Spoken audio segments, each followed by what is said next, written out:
But it's not just any paint. No?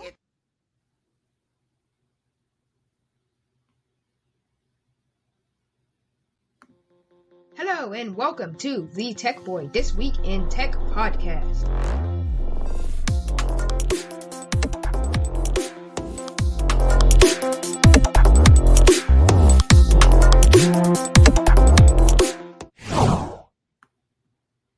Hello, everybody, and welcome to the This Week in the Tech Boy podcast. Plenty happened this week in tech and media and news. Some of it good, some of it not. All right, so some of the big stories from this week were MatPat has officially retired, and his send-off videos are kind of bad-ish. I mean, we'll get into that later. Let's see. We got the Samsung S24 Ultra got a massive update to Techosode TV. I was also my Kali instance isn't working for some reason. So I downloaded a new one, but that one didn't work with my Wi-Fi adapter. So I downloaded Parrot OS, and that one also didn't work. And also for fun, I made some malware sample. Well, not made some malware samples, but used them off of GitHub, just like free and open source and whatever, and added my Discord tokens and stuff to it, and was able to make a command hack into a computer with the Discord bot. Unfortunately, and fortunately, all of them got detected by my antivirus, AVT antivirus. This isn't sponsored, not AVT, Avast antivirus. I definitely know this isn't sponsored. So that's good for the antivirus, but not good if you're trying to hack into someone. But I guess if you're trying to hack into someone, you should only do it with legal means, which means you have to have their consent or something like that. Oh, and one more thing. Google's Google Gemini AI Nano, which is this on-device AI, is not able to run on what's it called? The Pixel 8 for some reason for hardware differences. Even though it's able to run on, say, the S23 series, the Galaxy, S24 series, which basically has the same specs, and its larger Pixel 8 Pro sibling. And another weird thing is that some of the features came to the Pixel 7, like Circle to Search, I think, did not come to the Pixel Fold, which cost a lot more money. And it doesn't make sense. Like the Pixel Fold has the same hardware, even better. Like it has a better zoom camera, I think, than the like regular Pixel 7. And so yeah, that doesn't make sense why the Pixel Fold wouldn't be getting that hardware, because the Pixel Fold is basically like three phones in one instance combined together.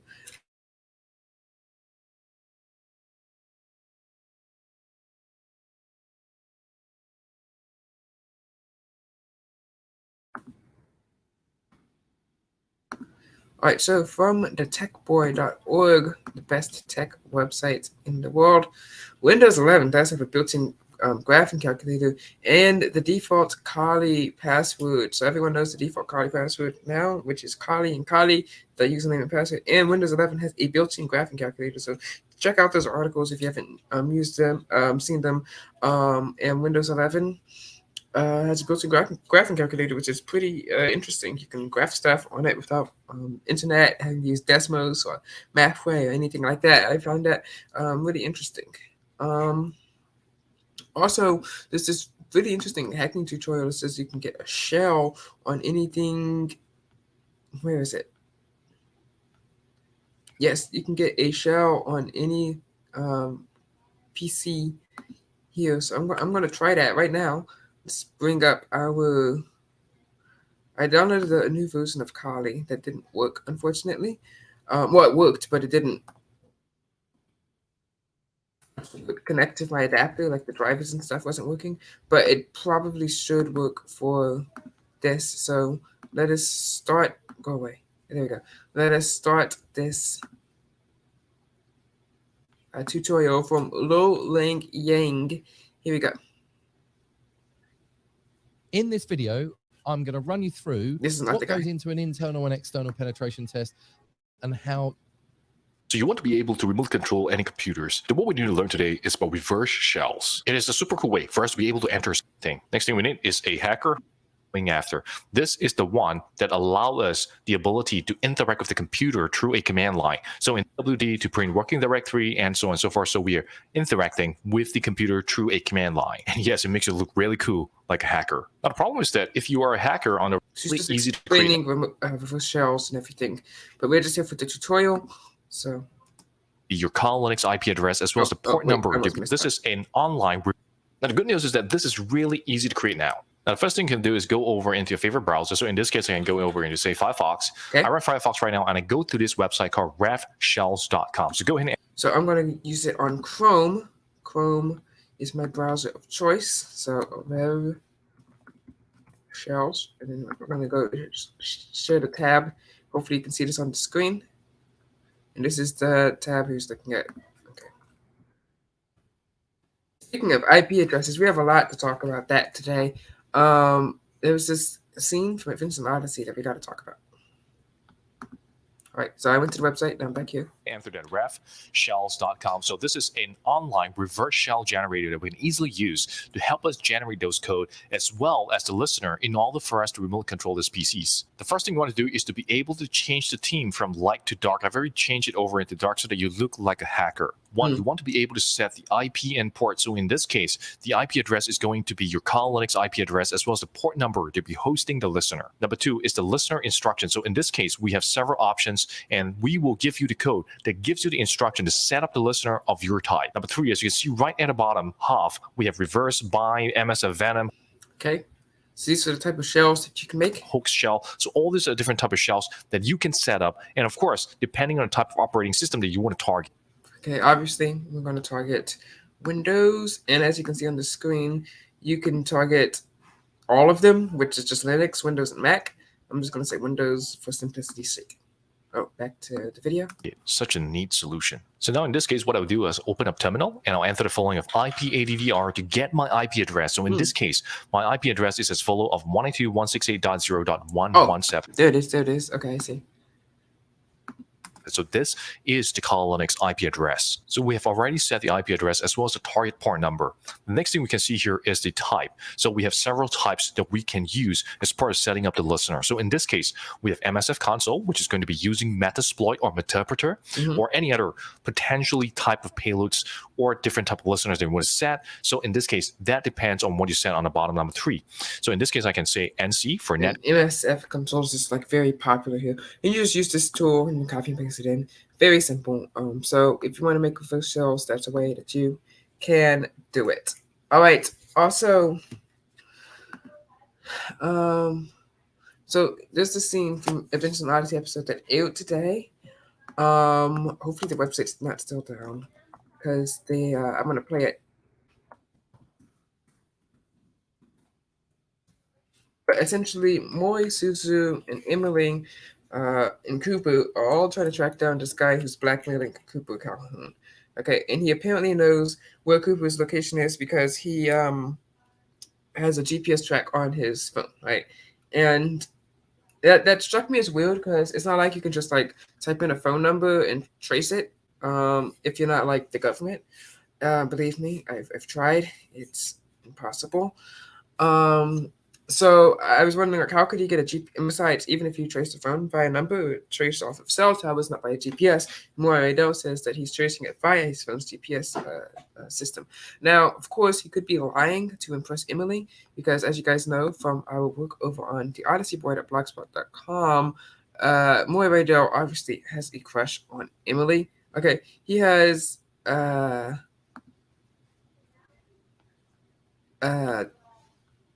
crush on him. It's obvious. This episode we're talking about the team, right?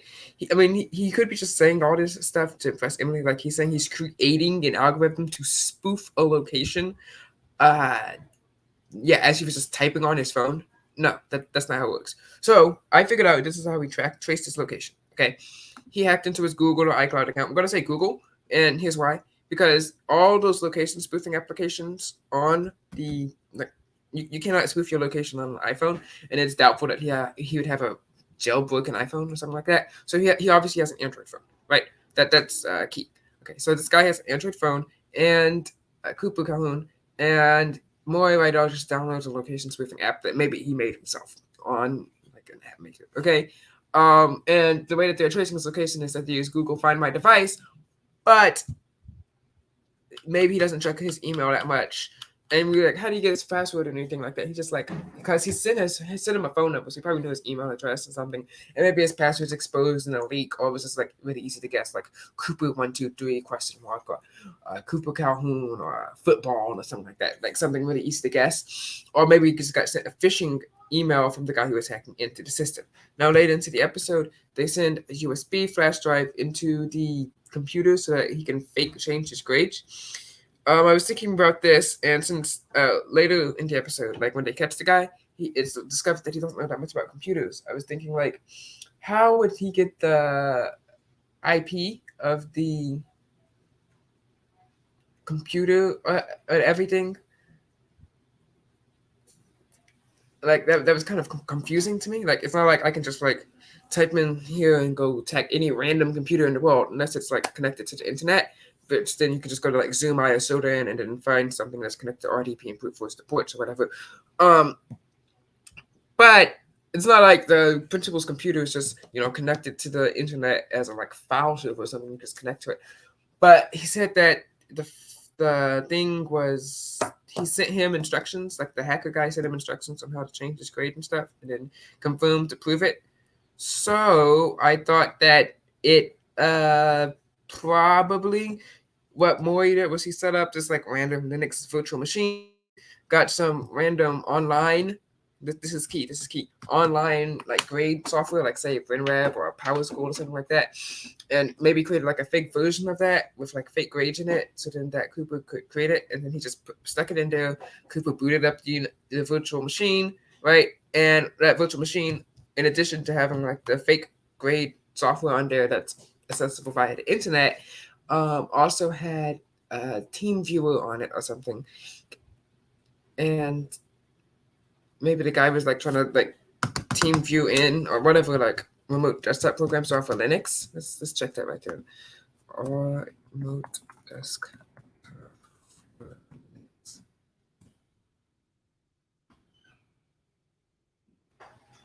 VNC Connect, Remina, AnyDesk, TeamViewer, XRDP. Okay, great. He had any one of these wonderful programs on here, right? So he had these programs on here so he could RDP into just remote desktop into the grade system.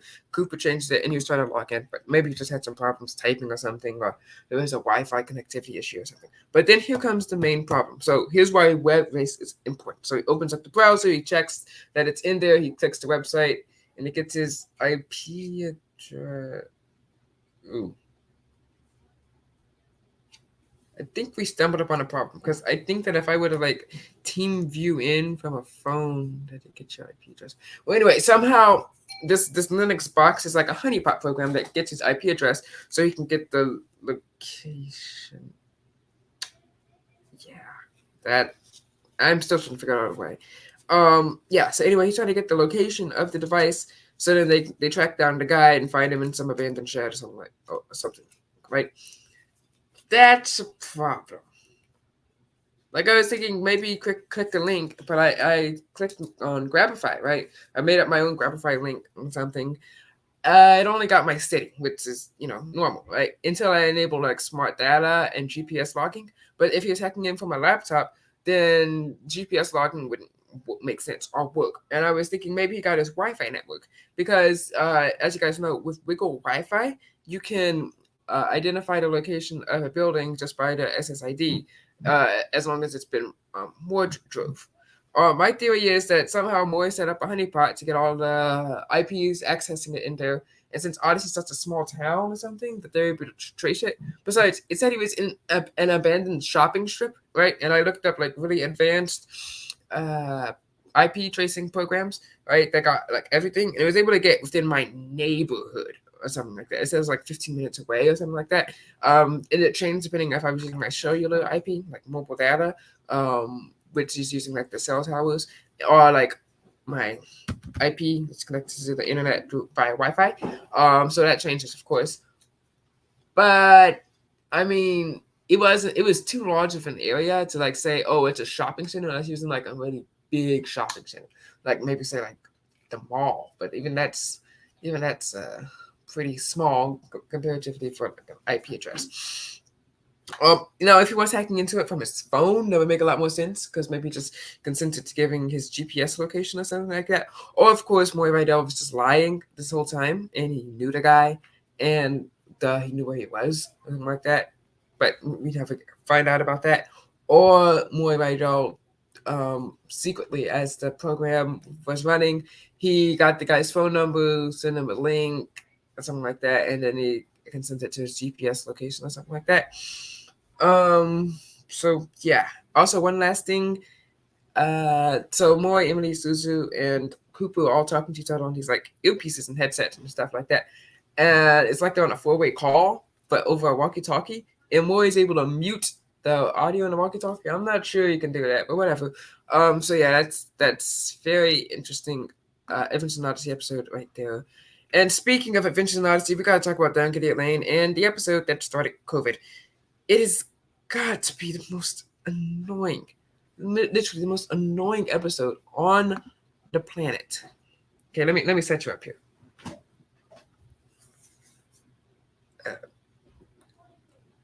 So, in Down Gideon Lane, there is. I think I can pull it up.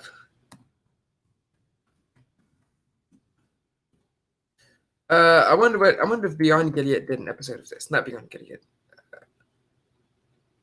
Beyond Gilead podcast or something. Let's see. Down.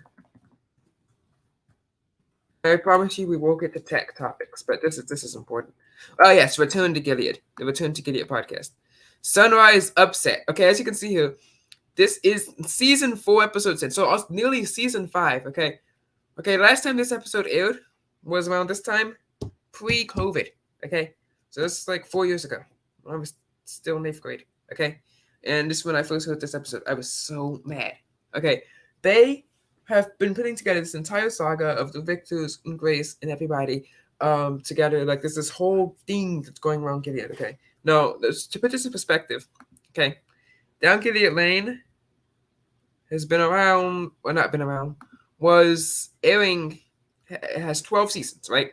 This is the 4th season. So this saga has literally been going on for a third of the season. Not third of the season, third of the air date, right? So literal 3 years in real time? Well, no, because they just started redoing this when I was interviewed on Keys for Kids. And I was interviewed on Keys for Kids like October, and then they finished that, and then yeah. So this has been going on for like a year. Okay, it takes about probably takes about 3 years to finish DGL, because Odyssey it takes about 3.5 years to finish that. But they air those every day except for Saturdays because those are like new episodes, and then Sundays they just air whatever they aired on Saturday. But DGL they only air once a week of a new episode. Yeah, so the math that right. There's like 12 episodes in an album, so in 4 seasons, in a season, so 4 seasons, 48 episodes, that's a year, right? So they basically started this whole saga thing that's been woven throughout all 48 episodes, or 8 minus 2, like 46 episodes, plus like bonus Christmas special or whatever. But here's under. Okay, they've been doing this for an entire year, okay? And they get to this episode here, Sunrise Upset, season 4, episode 10. And they're going to a grown-ups only lunch meeting. No kids arrive. There's curiosity versus conscience. Michael and Brooke stumble in a parents' meeting when they go out for a burger or therapy. Michael, with thirst for lemonade, Operation Lemonade, get the best of them. Or they obey their parents or stay away from the big meeting at the Sunrise Grill. After all, mom and dad never said they couldn't go anywhere.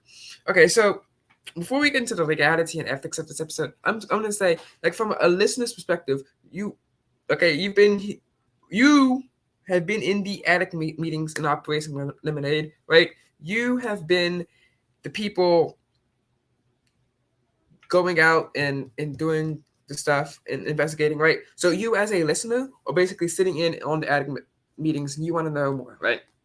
So you as a listener could care less if what Brooke and Caleb and all these people, Michael, are doing is moral, right? Second of all, you are sitting there for 30 minutes, okay, 25 minutes, whatever, listening, like as when they sit into the booth behind their parents, because there's no one else to sit that's explicitly given in the episode. It's not like they chose to sit there, right? And it's not like they had that much food to eat at home anyway. Which those are the excuses they give in the episode. I'm not going to defend them. Okay, last time we did that, we ended up controversial. But like, just give them the benefit of the doubt. They sit there, right, and they are listening to hear this information. All right, imagine you, the listener, are also sitting there in the booth, right? You, the listener, are sitting there in the booth, right? You're here, eager to hear information, right? You've been on this saga for an entire year, maybe even when it originally aired, maybe even more years. I'm not sure how they did it back then, like in 2000. Okay, like think about it. I like to use this analogy here. I think I've used this before. You are like one.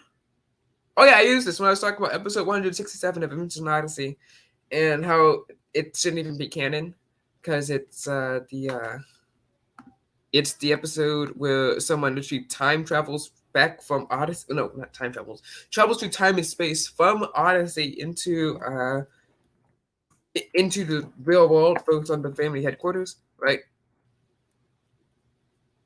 Right. Here's what I say. Imagine Christian's family. Remember Christian, the homeschool conservative girl from Adventures in Odyssey, right? With like 17 siblings or something like that. Imagine Christian's family listening to this episode in 1995. Or large everyone who listens to an audio drama. Her family wakes up early in the morning to milk the cows. It's, like I say, it's 1995, so there's no like internet to listen to Adventures in Odyssey on. Right? The family wakes up in the morning to milk the cows at 9:30 and goes to radio to listen to the broadcast and hears a full 30-minute ad for a television show about Odyssey. Now imagine it's like 2002, right? Imagine it's 2002. You wake up, right? And you hear this entire episode where I'm about to finally give you the key bit of information that you have been literally waiting for years. A year, right? Okay. This has been going on for a third of this saga, right? So in Odyssey terms, that means this has been going on for like 13 years, okay? Imagine like the Moira saga. And then right when they're about to give the key piece of evidence, when they're about to link Mr. Rich to everything that's been going on around the town, they get a conscience and they get up and stand and tell their parents, which, sure, right thing to do.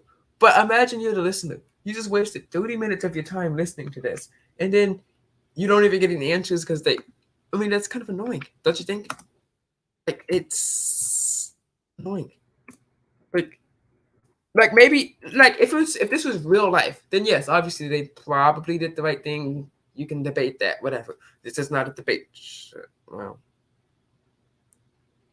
I mean, it's kind of a debate show, but whatever. But imagine you get up in from milking the cows and you just hear this. Like, I'd be so annoyed.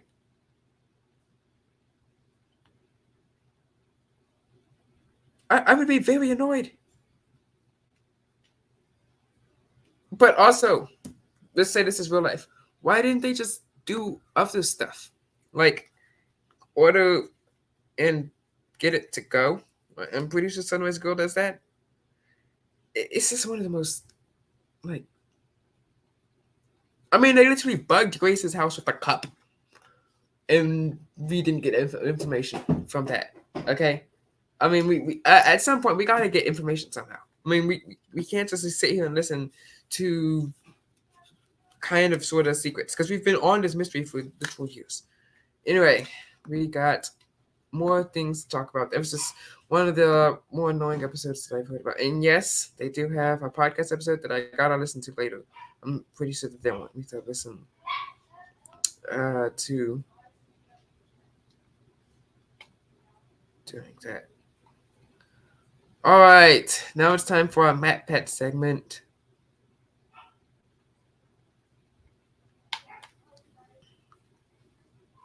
No. We can do that later. We got Mr. Mobile to talk about. We got OnePlus. Okay, we got a Mint Mobile ad here. I asked Mint Mobile's legal team if big wireless companies are allowed. Sponsored by Incog striking out, and the OnePlus Watch 2 is such an improvement over the original that I'd have forgiven the company for dropping the 2 from the name entirely and pretending Gen 1. Here we go. Practically everything.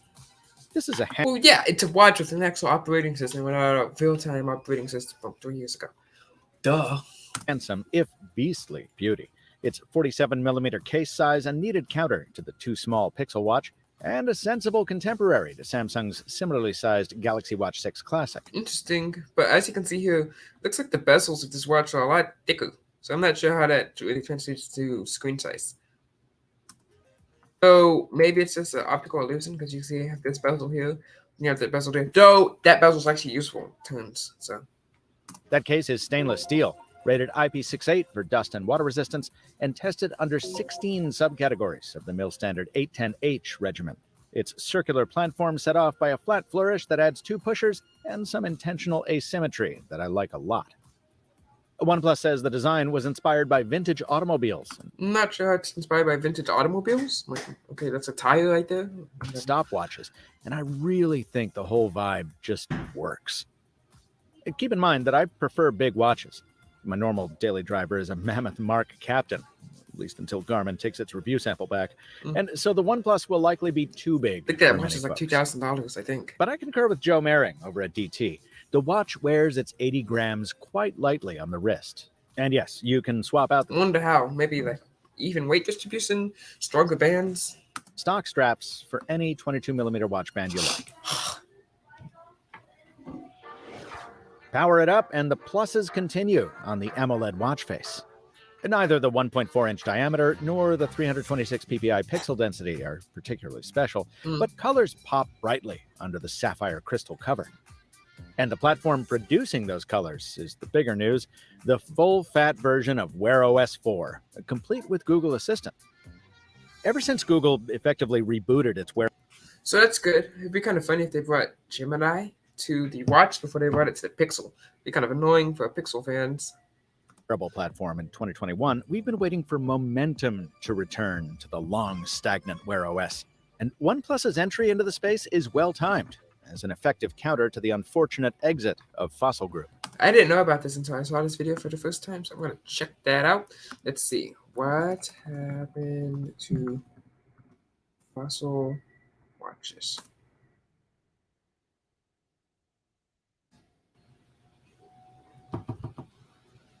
They are leaving the smartwatch business, but they're going to make traditional watches. They lost 90% of their market value? Dang. I'd leave too. Not really, but. And this isn't just new hardware with the same old software. It's the first watch running the new... I kind of wanted a Fossil smartwatch. I liked them, and you could find them like places. Dual architecture edition of Wear OS. Alongside the Snapdragon W5 chipset that handles the heavy lifting, OnePlus added a secondary coprocessor to... I'm pretty sure they know a lot about RTOSs. ...take care of the simpler stuff. Now, to be clear, that's nothing new. Coprocessors are common in wearables, and this particular model, the BEZ 2700, is in fact already on the market.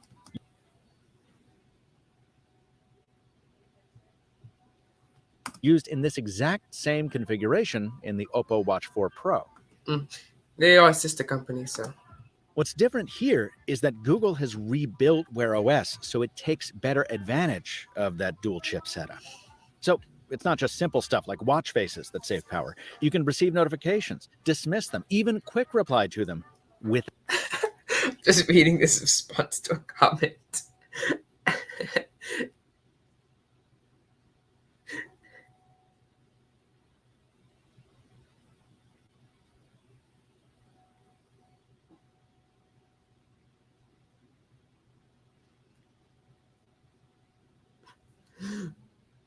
Without that high-power Snapdragon W5 ever needing to spin up.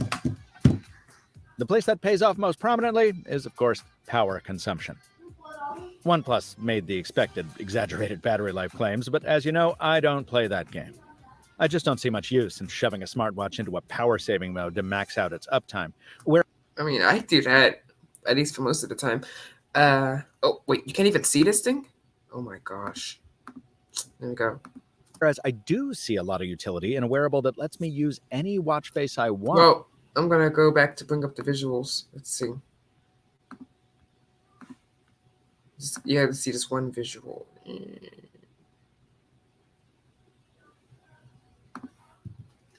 Full contemporary. Here we go. I was talking about the bezels on the watch. See, this black one looks smaller than the black bezel here, but I'm not sure how big the bezel of the silver and the black are combined. Well, it still lasted me over 75 hours. 3 days of With hard usage, with sleep tracking and lots of notifications. Not too shabby when it and of course with the always on display on, because he believes that watches should always show you the time, no matter if you're looking at them. comes to Wear OS. And with a USB connector that accommodates any Type-C cable, the magnetic fast charger is a win too. I wonder what would happen if I put an OMG cable into that thing. Probably the first person to think that. You know what? I'm also probably one of the first people to think about. I think about school, like the geopolitical relationships in them and such. Probably more in one day than most people do in 1 year.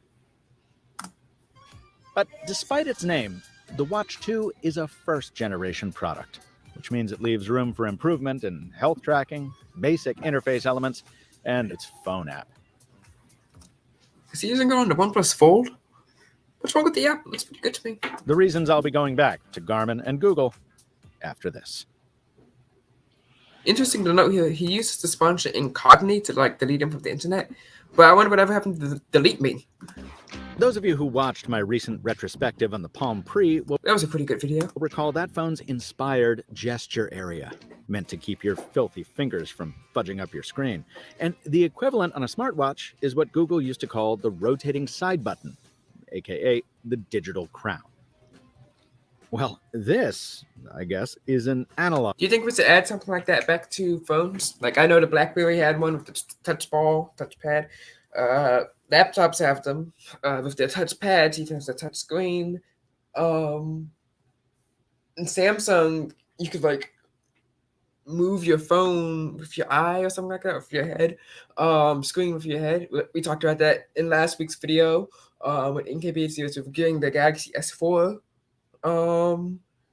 What do you think? I think it'd be nice to have like hands-free navigation. Oh, and Pixel 4, you know, they experimented with gestures for a while.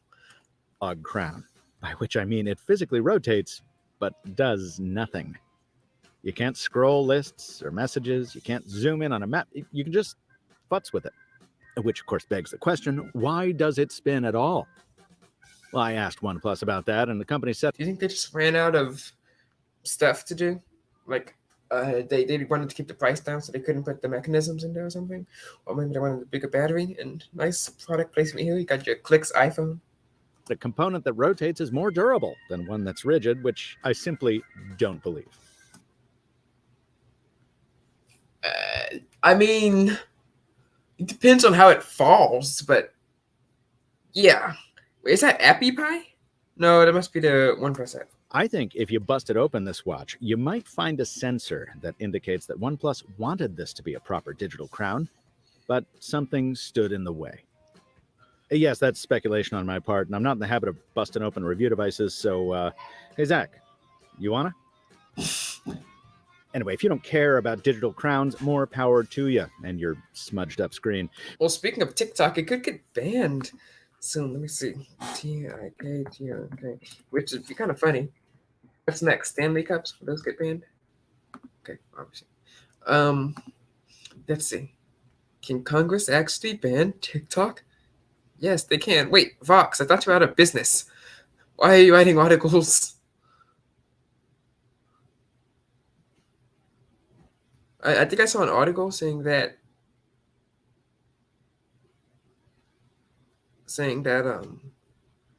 TikTok was what's it called? 48% of adults who have TikTok don't post videos anymore. I was like, really? Instagram overtakes TikTok as world's most downloaded app. Congratulations. It's a win for America. Yeah. which also, if they get banned in the United States, I mean, it's not going to do anything. If TikTok were to get banned in the United States, all that would happen would be like people importing EU iPhones so they can download different alternative app stores. Probably would lead to a surge of Android sales because you could obviously just sideload TikTok from any random store on the internet. And Samsung also pre-installs them on their phones. And the Galaxy Store is not an American app store, so they could be like, "Oh, it's exclusive. The only place where you can get Fortnite and TikTok." And then there's also probably a surge of VPN sales as everyone manages to get around it.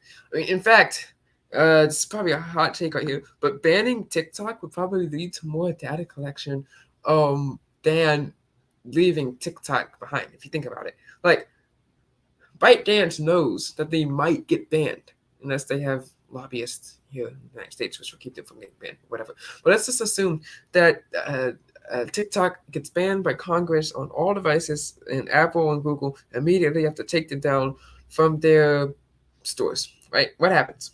Well, first of all, there's going to be an increase in malware attacks against Android devices, and more people are going to buy Android devices. As TikTok apps are then packaged with like fake like malware on there, which is going to be even easier to get that because like with malware you don't have to like consent to stuff, and it can take anything and stay like embedded in your device. Like TikTok, love it or hate it, is not a piece of malware; it's more like spyware, but you can easily like delete it, whatever. Okay, second of all, okay, let's say the Chinese government, you're monitoring ByteDance and like, okay, the Americans might ban our super spy weapon that we've had embedded in over half of Americans' devices since 2016, right? What are we gonna do? Well, if I was ByteDance, I'd be like, here's Byte VPN, okay? And I'd say, okay, here we go. Let's make Byte VPN. It's a free VPN. You put it on your device, and of course, gets accepted to the Play Store. Maybe not the App Store, but maybe they make Safari workaround for it or something like that. So Byte VPN, and they make the VPN, and then suddenly, hey, maybe even spoof your location like Maury did, and boom, you can download the app. Obviously from APK Store on Android, and maybe for iPhone, you might have to use the website like someone at school does. Which, if you're watching, hi. Wait, there's 0 counters there, whatever.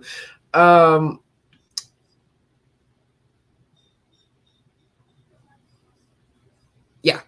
So Byte VPN, right? You download the app, and obviously, so you get Byte VPN, so you can get TikTok. It's a free VPN because they store all your web browsing data and everything, because like every piece of web traffic goes through there, including text, like iMessage text or via the internet, right? And they go through there and say maybe it's encrypted or whatever, right? But like, I mean, the encryption's probably good enough to fight off like random kids with Wi-Fi antennas who are trying to hack into their friend's phone. Obviously, never have done that before. Never. Okay. Or maybe like random like police people from like with the gray keys devices and stuff like that, right? Which wouldn't really matter because the stuff is all stored on device. But I digress. I'm pretty sure the encryption's not gonna stop like a dedicated nation state of China like putting stuff on here, right? First of all, laws don't apply.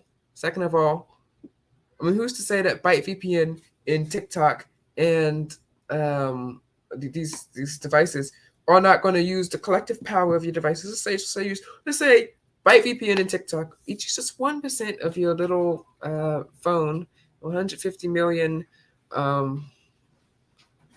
what's it called? Processing power. Let's just pick a random chip. Let's say on the Apple side, we'll say the A14, and then the Google side, let's see, what chip's into A55? A55 chip. Not out yet, but I think it's gonna come out soon. So I'll just pick the A54. Since the A55 is going to come out. Apparently, the A55 is going to have a new volume thing. Let's see, the A54 has an Exynos 1380 chipset. So, Exynos 1380, we'll just put that into Versus.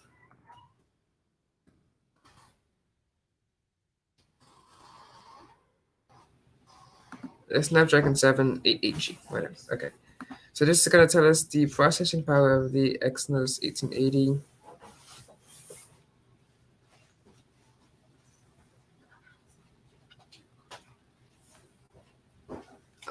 Let's see here. GHz. 2.4 gigahertz. 5 watts, whatever. Yeah. So let's say you just take a percentage of this and you use it. You could easily crack someone's iMessage encryption with that, right? Oh, you guys can't even see this. Yeah. So let's just say you take a percentage of these chips here. These are just basic chips, right? You take a percentage of the Exynos 1380 or the 778G, iPhone, Apple 14, A14, right? If you byte VPN, you can easily crack to anyone's encryption there, right? And no one would notice, right? And you could even hide those traffic spikes through with your VPN or whatever. It might just be like a tiny cent more in the phone bill that no one would notice, right? Also, the and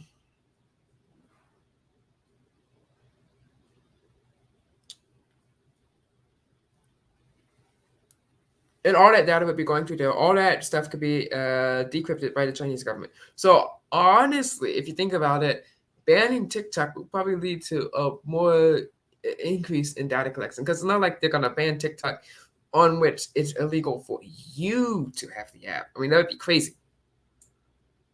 I mean, that would be crazy. Could you imagine the crime reports? I mean, literally every teenager in America would be in jail by next Tuesday if say we banned TikTok and made it a crime for you to be in possession of it, which I'm not even sure if that's constitutional.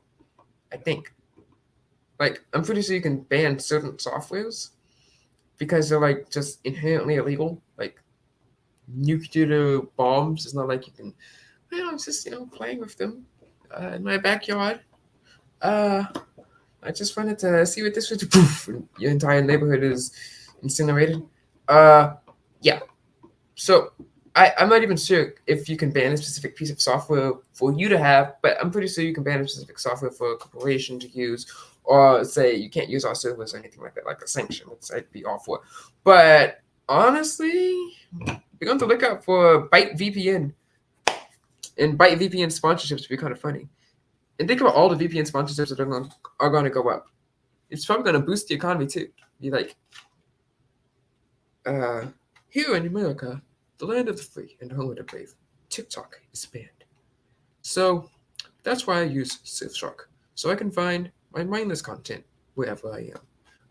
Use code TechBoy for 20% off your first purchase. It'd be kind of funny.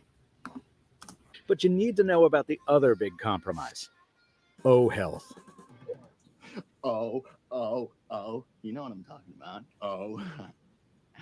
Yeah. What the heck? What was that? Yeah, Is that it's Star Trek? actually the official app for the watch, despite the Play Store crediting the app maker Bravo Unicorn PTE, which creates, among other illustrious titles, the official games app on some Oppo and Realme. That's the only icon that looks professional. The rest of the stuff looks like a bunch of stuff for kids. As someone who does not give half an egg tart about fitness features, even I found the health tracking wanting. Egg tart? Half an egg tart? Nearly every one of my fellow reviewers noted vast disparities in step and sleep. Wait, they lost to the Whoop band? Oh my gosh. I think the Whoop band's just like the thing that shocks you if you aren't exercising or something like that. Tracking when comparing the Watch 2 against other fitness wearables. Imagine losing to like a shock machine. What's worse, OnePlus says there won't be a backup feature for your health data until the end of March. So if you need to switch phones before then, your data... Okay, I mean, who's going to be switching phones in like 20 days? I'm sure you can wait, right? It's not like people who's going to go out and buy a OnePlus watch and be like, hey, I think I need a new phone within 20 days. And if the health data is inaccurate, like, who cares? Data doesn't follow you. Ditto if you need to switch which phone your watch is connected to. You got to factory reset it. So, okay, that's bad. But again, that's kind of a tech reviewer problem. not a normal person phone. It's like, okay, I mean, this guy literally uses a Galaxy Fold on like weekdays and a Galaxy Flip on weekends. Not to mention like other phones. He's just like testing around like an iPhone video and stuff like that. Most people, they carry 1 or 2 phones. Something Wear OS 3 solved a long time ago. Sadly, a similar compromise pervades the collection of compatible watch faces. These aren't ugly so much as uninspired, which normally wouldn't be worth mentioning because on Wear OS I just tend to use Facer. But in order to leverage the power savings of this new architecture, watch faces need to be built in Google's watch face format, and that, right now, limits your selection to something like 80 compatible faces. That's kind of bad, but it's not like a terrible thing. Bummer. That kind of makes sense since like Facer is an external application, and it'd be kind of hard on the RTOS to run that external application continuously. Fortunately, OnePlus still does know how to price. At $299, this undercuts both Google's Pixel Watch and Samsung's Galaxy Watch 6 Classic, and that's not even counting the trade-in program that can net you up to a couple $100 off, depending on what you're giving back. Wait a second. I want to see if you can trade in a phone. Wait, a couple hundred. At that point, they're giving it to you for free. Let's see. OnePlus Watch 2. I want to see what I can trade in. Let's just check this out. It would be kind of funny if someone traded in like a really expensive phone for this watch.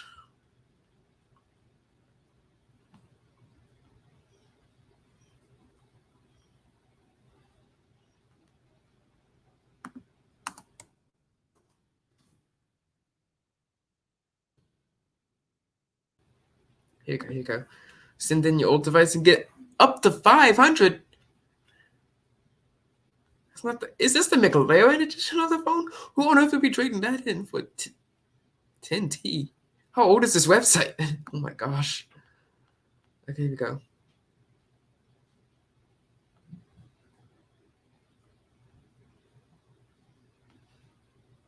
Wait, you can trade in a Huawei?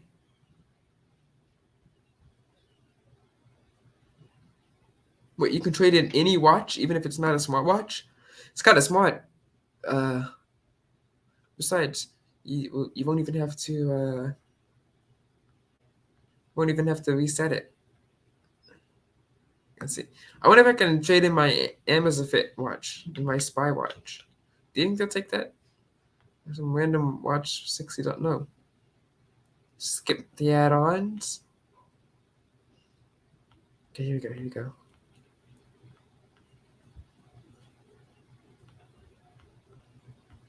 Where's my trade-in? It's not letting me trade in. That's unfortunate. Oh well. Too bad for you, OnePlus. I'm not gonna look around for that. Oh. Wait, you can trade in the Apple Watch Ultra Titanium for $280? Are you crazy? And I like this. Even if all you've got is an old dumb watch, OnePlus will still give you $50 off if you order by the end of March.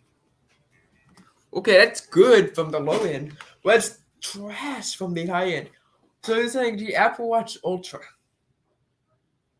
Wait, was that? That's the original Ultra. That thing retailed for like $700. Let's see. Apple Watch Ultra. Let's check eBay for the prices. Kind of sad that the watch depreciated 50% already. But that's still a bad deal. I mean, you can probably find it for, yeah, look at this. $725, $619, $599, $799. I'm like, we're still in phone territory right here. Okay, so OnePlus is literally undercutting you by about like 75%. What a scam. Still, you gotta keep in mind what else is out there for Wear OS. While I prefer the look of the OnePlus over the Mobvoi TicWatch Pro 5, that watch got me an unprecedented 5 days of battery life, and it's currently on sale for less, with a working digital crown to boot. If you don't trust Mobvoi to keep your software current, that's fair enough. The non-classic version of Samsung's Watch 6 comes in for less too. with a much more robust and reliable health platform to back it up. With competition like that, and rumors of a bigger Pixel Watch coming when Google refreshes the lineup later in the year, well, while it's nice to see OnePlus trying again, and by no means do I want it to quit, the Watch 2 is not quite enough to match the smartphone successes that have rightfully had OnePlus back in the headline. I wonder if they're using the same rim for this, for the watch. Recently. That's interesting. Take by Mr. Mobile. Do you know what's not an interesting take? This. Here we go.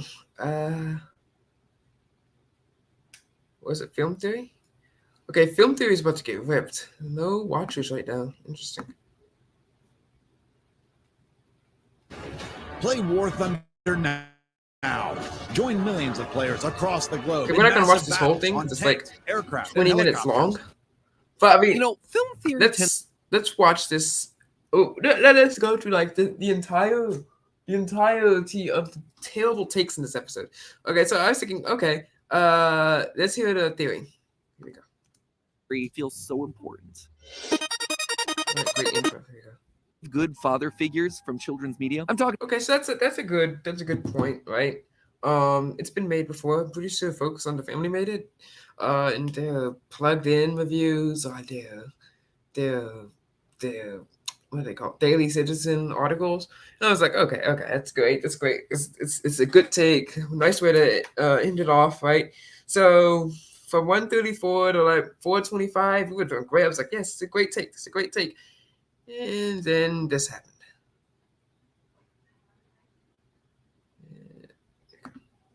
Into their life. According to research, most kids don't start to identify with one gender or another until the age of 3, and it's important that they're encouraged to explore that at their own pace. The heck does that mean? What? Explore that? You are what you are. The last thing we want to do is to sort kids who are still discovering themselves into boxes. No, I think we should do that. You know, that'd be a great thing for society. And likewise, children can of course have role models who are not the same sex or gender that they are. That's kind of redundant. It's the same thing. It is awesome for boys to have role models who are women, vice versa, and everyone beyond and in between. There's no such thing. There's no such thing.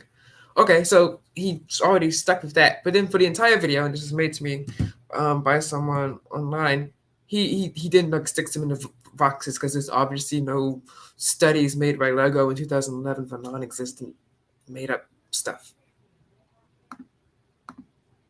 To emulate. At a quick glance, the modern era, it's seen a wide spectrum of overwhelmingly positive, affirming female and female-coded characters. Yeah. What is a female-coded character? You have everything from Doc McStuffins to the Miraculous Ladybug, Hello Kitty, Bluey, Luz from the... I never knew that Bluey was a girl until, like... Owl House, most of the gems from Steven Universe, Carmen Sandiego, who's apparently a hero now. Barbie just had herself an... Yeah, okay, and then he brings up this point, which makes me think about the DGL episode. He's completely wrong here. Spoiled narcissist. Jimmy Neutron's arrogant, destructive, mean to girls, and regularly uses his intelligence as an excuse for being a jerk to his friends. Even Phineas and Ferb, who are smart and resourceful and funny, are outright disobeying their parents. No, they're not. Okay. In the Phineas and Ferb universe, their parents don't know what they're doing. Okay? They never know. Okay? They cannot disobey their parents. Like, their parents never told them, don't build a roller coaster. Now, they could be disobeying like government codes and regulations and all sorts of safety stuff, but if that doesn't exist in this world, they're not breaking any rules. Each and every day of summer. Actually, the reason Ali wanted to stop watching the show, he was afraid of them getting in trouble for constantly breaking the rules. What rule? The only person who's mad at them was Cadence. Candace? Episode after episode. I think you get the idea. Look at media through this sort of lens and suddenly you see examples everywhere you go. Just to get some hard numbers in here, that same Gina Davis study that I mentioned earlier noted that male characters, they're more likely to be violent compared to female characters and also almost twice as likely to be depicted as a criminal. Remember, we're not talking about fun characters to watch or characters that you... Yeah, well, I mean, that's the overall of this take, just of this take. No, absolutely not. I don't know what he's talking about. Like, he starts with a good premise, but then he just starts going off track. Nope. Then I haven't seen this one, so let's react to this.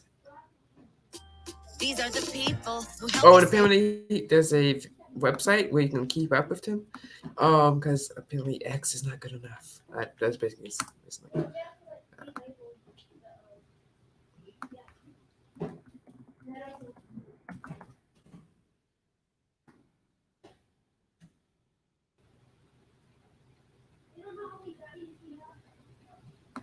Oh my gosh.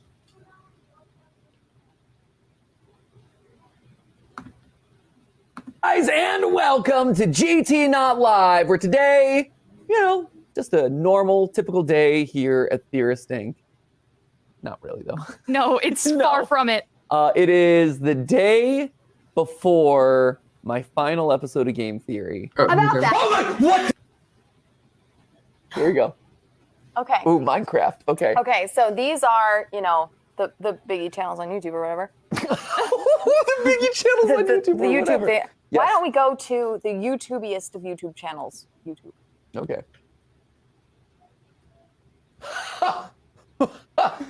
It seems they have a new upload. Hello, Shall we check it out? Hello, retirement. We gotta react to this. Oh, jeez. Oh, look, he's using a Windows computer with Copilot. He's still using Windows 10. Ah, what a shame. Oh, wow. Okay.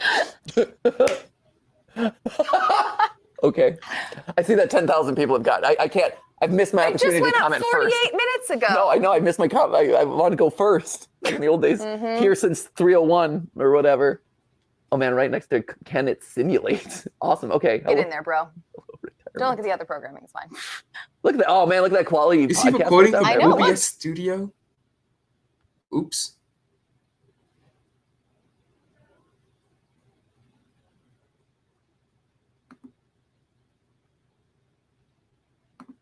The podcast right down there. I know. by the way. Look, you're on there twice, actually. I was actually just hoping that we could watch an episode of the Like and Describe podcast together. It is YouTube's first official trends podcast. Let it be known. Okay. Hello, retirement. Matt Pat's legacy. Oh my gosh. Like the guy died. Wow. On the official YouTube.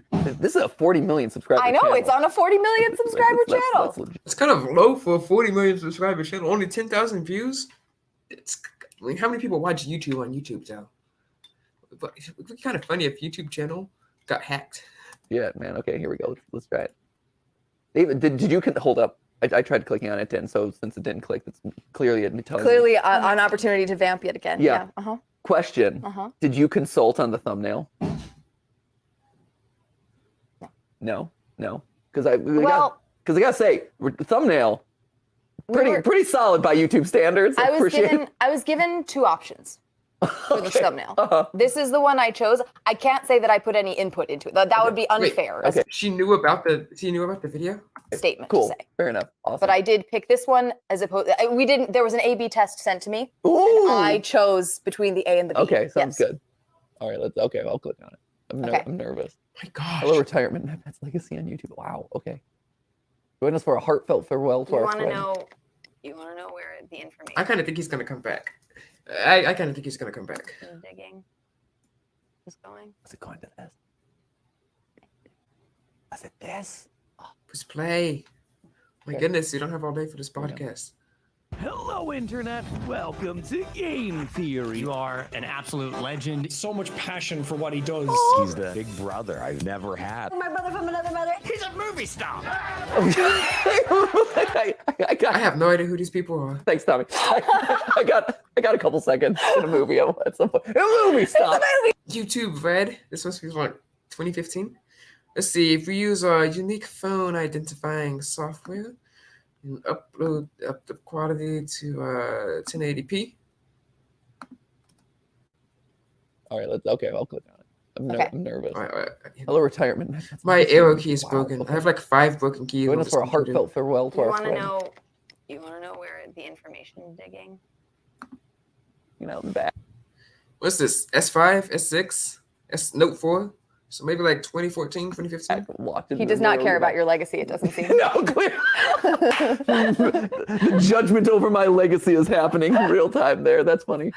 Oh man. Well, this was also before there was legacy, right? This was. Didn't he create a phone? No, never mind. We did. It was into legacy. No, he has a Pixel. Yeah. It's just a leg. 6 years ago, 7 years ago. It's crazy how long ago we did Game Lab. That's nuts. I know. 7 years ago? It's 2017?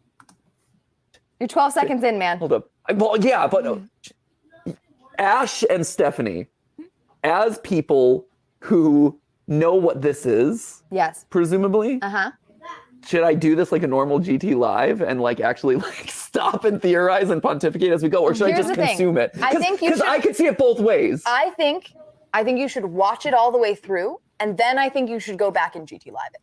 I think it's a 6 minute and 21. I've never just seen the GT live full through. 1 second video. I think you can sit and watch it. Maybe YouTube will claim us though. I don't think so. Okay. I've already had some talk. Did you? It'd be kind of funny. Really? Of course. Oh, that's awesome. You're the best. Okay, here, let's go. Well, now since I paused, I want to go back. Okay. Hello, Internet. Welcome to Game Theory. You are an absolute legend. So much passion for what he does. He's the big brother. Who is he? Who are you? I've never had. My brother from another mother. He's a movie star. Oh man.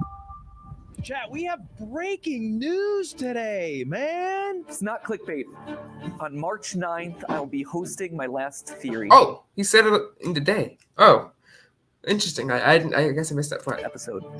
At which point, I'll be handing off the channels to someone else. Goodbye, Internet, bro. The first thing that we're going to talk about today is the retirement of YouTube staple Matt Pat. Fans It's kind of like a football player. Like you can just retire at 30. were shocked. They were devastated. Also, many people expressing their thanks for all the years of content and entertainment. Your channel, it's impressive. You've done weekly for almost 10 years. I don't know how you did it, man. Congrats on an incredible, long, and respected YouTube career. Long and respected YouTube career. He walks in with candy. Good. Sorry. It was a really good editing choice, wasn't it? Sorry. I said I was gonna watch this, but also the fact that they edit it like, oh, his long and respectful career as I stomped down the runway in my edible underwear. Right? That clip has been used as a juxtaposition for so many of your personality traits. It's great. It's a good distillation of a lot of what I am.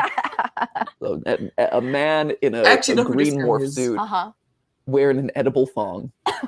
Feel like that is me in a nutshell, right? That's on an incredible, long, and respected YouTube career. An unbelievable one for the books. 07's in the chat for a Matt. Never heard of you. What does 07 mean again? 07 meaning. Salute. Thank you, AI. And guys, look, it's Google AI. Being positive. You know, we need more of that in the world. Engines are looking good. What was that?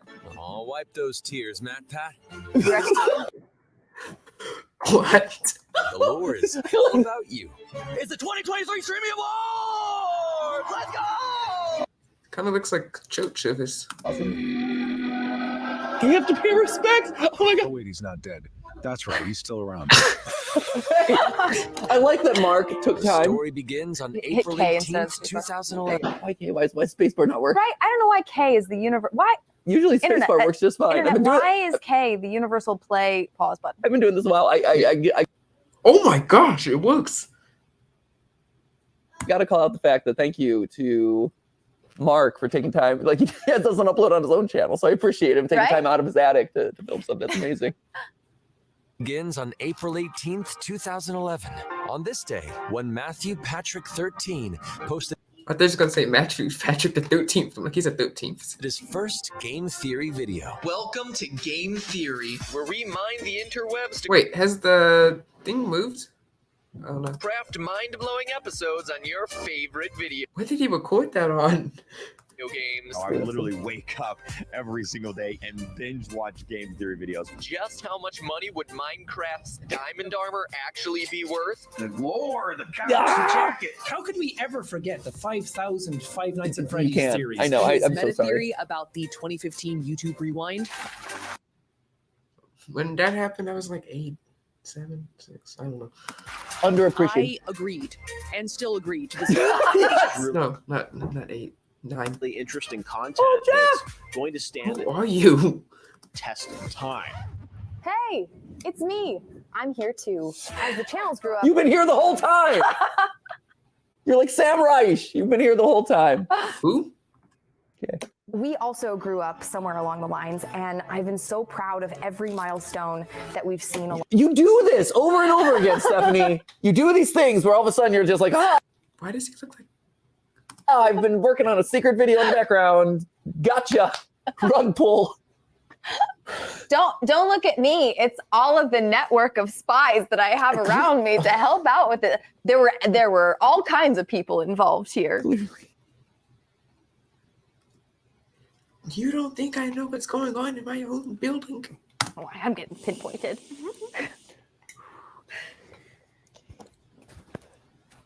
I think I should make a theory saying that all the theory channels are linked. I think I could prove that easily. There's a lot going on. There's a lot. Okay. Okay. Grew up somewhere along the lines, and I've been so proud of every milestone that we've seen along the way. We just passed 1 million. Wait, he passed 1 million subscribers after a year? Oh my gosh. That means they've actually slowed down in subscriber count. You know. No, they actually stayed steady, I think. Subscribers! We finally joined the elite 1 million+ club. I like the fact that they didn't cut to the live stream of us crossing the 1 million subscribers where the chat decided to troll us and unsubscribe just as we're about to cross 1 million. And that was the internet in a nutshell right there. That was great. That was great. I think they did that to what's his name? Pleasant Green in his live stream. Oh lol. Hello, internet. Welcome. Wait, film theory's been around since 2014? Oh. To film theorists. It's like film school, but edgier, funnier, and a whole lot cheaper.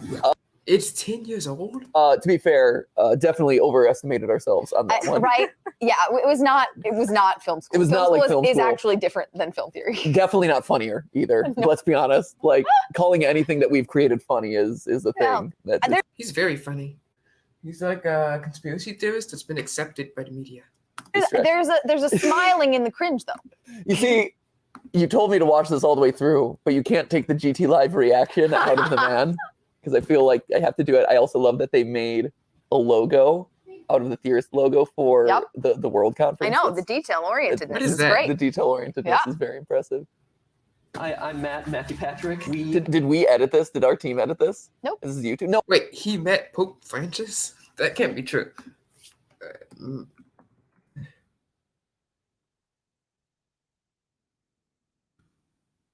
He's a Christian. Oh, he just met a bunch of random YouTubers? Oh. Oh, okay. No way. YouTube did this entirely for you. They volunteered out of the blue. Yeah. Out of the total goodness of their hearts and respect for the time that you spent on the platform to do this completely on their own for you. That's awesome. They're pretty good people. That's awesome. Shout out to Jake. Well, the reason I call it out is not because YouTube's editing is bad, but more so because YouTube's because it is not. If it had been our team, he'd have been like, well, yeah, Tyler could have tightened up this. No. The reason I was going to call it out is because this looks like a Tyler edit, and I'm like, and because Tyler is incredible, and Tyler's awesome. And I look at this, and I'm like, this so closely mimics and matches, but like the aesthetics and style that Tyler would do through the lens of YouTube in a lot of ways. Like it's very good marriage of the styles, and I'm just sitting here appreciating that. Anyway, that's me and my buddy Francis. Is that his first name? Maple Bud.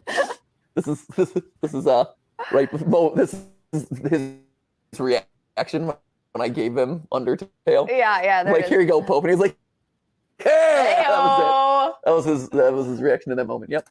Educate our viewers by talking about video games. What's the game lab? Oh man, 2016. Game lab. 10 million, it's crazy. 10 million subscribers. I had no idea this guy existed. MVPs on Right. the channel. With 40+ million subscribers. Oh, Food Theory launched in COVID. That's why they have all the like, wear a mask. And keeping them running. No matter how crazy things got, MatPat still found time to have fun with his friends. I just want you losing the chance of winning $1 million, and now that Matt's retiring, I don't think I'll ever get a chance for that rematch. Oh, I will rematch. Bowling, but in real life? That's the thing. YouTuber bowling, that is an untapped market. I don't know why Ludwig jumped from like YouTuber boxing to chess boxing Ludwig? or like dodgeball. Bowling, I feel like is Bowling's the a great untapped market here. Yeah, you don't need Right, really that's these people much, athletic ability to get going. To just get the ball down the lane. Anyone can participate in that. I would love the memes of bowling. What am I doing with the fashion show? We should be doing YouTuber bowling tournaments. We'll put that on the private. We're talking about what we're doing after the fashion show. Bowl. Write it down. YouTuber bowling tournament. That is it. I'll go bowl. It'll be the latest game of bowling you've ever seen. Dude, that would be amazing. Are you kidding? The trash talk. People would watch YouTuber bowling. And the trash talk at a time. The trash talk would be great. The gutter balls would be all over the place. How would you get a gutter ball? I don't even see a gutter. But that's fine. You would have to have like a bumper ball. Maybe you could add in some some. Can you imagine the shoes? The drip. It would be amazing. Oh, that's great. Okay, Yeah. YouTuber bowling. We're gonna make it happen. Oh, it's close. It's close.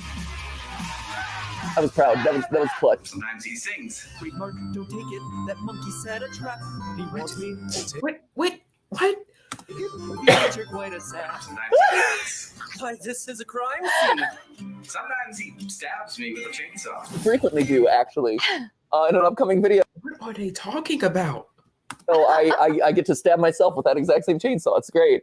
YouTube will totally fine with that. Glad they got a lot of efficiency out of the use of the. That's awesome. Oh, totally. Right. This doesn't pass. This doesn't pass. It was a different. It was a different era. I'm saying, will they put it up today? Sometimes we end up having so much fun. Oh, there's a picture of us. He No. stabs me with a chainsaw. Sometimes Who are you? Are you a cooking show? we end up having so much Let's fun keep the we night. forget to actually bake. I just want to keep dancing when I'm hanging out with you. Yes. Those shoots with Ro took so long. They took so long. All day. What? What is it? Oh, really? Videos did you guys shoot? Like 5, and you'd be like, no, 2. We got like one and a half. Yeah. We had to rush through the second one. No, for like a 15-minute baking video or whatever. So we know this is at least 2017. It ended up being like a 4-hour shoot for each one. It was crazy. I am always thankful that you gave me the opportunity to play your Rocket League IRL. We're like a Wi-Fi signal right now. That's why we put him in a wig. And I convinced him to eat grasshoppers. We had the great How many collabs has this guy done with random people I've never heard of? honor of waxing Matthew's. To be fair, the grasshoppers were the least extreme option on that day. What is this? The Loop Show? For those who don't know, the Loop Show is like a Christian show where if you like mess up something, then you eat something weird. Let There it be was cat known. food. There was. There was breast milk. Oh yeah, that was on there. Ash behind the camera has literally lit up and is traumatized now. Hello? Yes. And I'm like, there's no world where I'm comfortable doing Yeah. that. It was like you could either eat a steak that was up in our ceiling rafters or drink this breast milk. I'm like, you know what, guys? Gonna go with the steak that's dirty and covered with feathers. Thank you very much. That was the obvious choice. Put him in a wig. And I convinced him to eat grasshoppers. I'm shocked for as much as we've done with Rhett and Link, or like as much as we know them and like pass through the same circles and stuff, that like we've only truly done this and then like one of the charity live streams. Like they're. I know. No, they've been awesome at coming on our charity live strems. Yeah. Huge impact on my channel. Once that video dropped, I hit 1 million subscribers within 4 or 5 days. Good. Who are these people? Are these NFTs? Man. Such a good song. When working with Stupendium, I knew that was going to be a finale song. Like even in the comments, you could see people being like, "Oh wow, this is such a good culmination of the channel's history." And then they pulled off the Streamy Awards, which was unbelievable. Oh my gosh! And then like pulled up Streamy, it was wild. So fast. Such a chance. It was crazy. That NKVHC Wandos, I think. Incubation did one this way. But I knew that it would be like, I knew that that was like a culminating moment, like it was Science Blaster like 2.0 or like a good send-off song for the whole thing. And that's why, you know, we reuse it as a part of the final theory too, which was important to me. Contains a video game. There's loads to explore. What song is that? Gotta love how MatPat always brought others along for the ride with them. I remember freaking out because I got that notification that said MatPat reacted to my video. Just seeing myself and something I've done be taken as seriously by the MatPat was so much. The MatPat. Could you kill someone with a potato? Yeah, that's being taken so seriously. So seriously, right? I think what was it at the? That was great. That was a really. What was it at that point? Like, if you fire a potato out for fast enough cannon and hit it at a vital organ, yeah, you could kill someone with a potato. Like the SMP, I knew the number of deaths that everyone had better than most of the people who were on the SMP at that point, or something like that, where everyone's like they had to rewrite the wiki and rewrite the lore a little bit because they're like, oh yeah, I guess that did count as a death. Like, whoops, sorry guys, didn't mean to throw that one off. I worked full What's the SMP? Like the SMP 500? That's not a video game. with them for about 3 years. I was just the history guy and the editor. I started making Roblox Piggy theory videos. Yeah. And the idea was maybe I can be a little bit like MatPat. MatPat didn't just help I made a theory video too. Better show up on here. out other creators. He also paid it forward to communities outside of YouTube. We are here today to benefit St. Jude Children's Research Hospital. MatPat has always been a leader in taking advantage of the platform and actually giving Man, imagine donating $60 and you end up on YouTube, but then you get blued out. It's kind of sad. back. When Matt came on for Thankmas, he showed up and he had so much energy. And I love you too in a platonic way. Many people were with it. Maybe a little bit too much energy. I think Sean was a little bit surprised by like came out. It's really exciting. Overwhelming. An overwhelming amount of energy. Little floodgate of energy.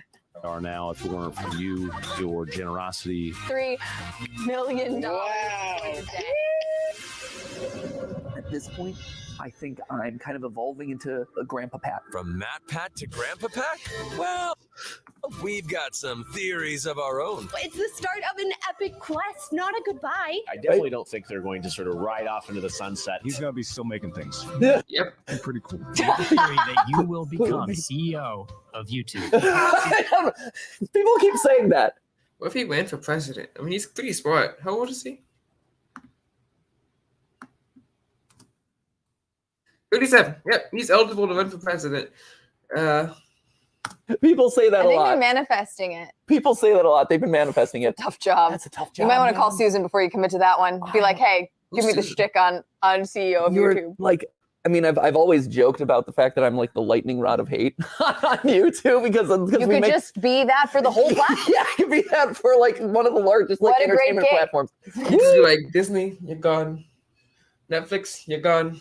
Ooh, how to make literally no one happy. That's me. Hey-o. that and president. Those are the two jobs. Yeah. That are like, there you go. No matter what you do. Right? Just damned if you do, damned if you don't. Is the keys of the kingdom to Ollie, and then he's the Oh my gosh, Lucine! Oh, that was What? that was a special moment. Congratulations on everything you've built. We love you. MatPat, buddy, we're gonna. Are you sitting on the wrong side of the chair? What kind of car is that? It's pretty nice. Look at those seats. Looks like there's an island in the middle. Not island. The thing, captain seats or whatever. Miss you. You have absolutely made your mark. You'll forever be Jimmy remembered. will not miss me. He's got other stuff going on. He's too It's busy to miss me. okay. He looked, he's tired. The YouTube world. It's just been an amazing ride. Thanks for every thrilling theory, and here's to your next level up in life's grand game. Even though, yes, this is like, oh, it's the end of an era. From where I'm sitting, I have a feeling that the best is yet to come. Aren't you excited to spend time with us? The heck was that? He's okay. Yeah, it's like a rubber ball. You can play squash with that kid. He'd love that. Right? You think he would. He'd be like, yeah, not fast enough. Enjoy retirement. You've earned it. And one more thing. But hey, that's just a theory. Just a theory. A game theory. A game theory. Thanks for watching. You did a great job. That's kind of funny, and hey, that's just a theory, a tech theory. God bless and tech talk today.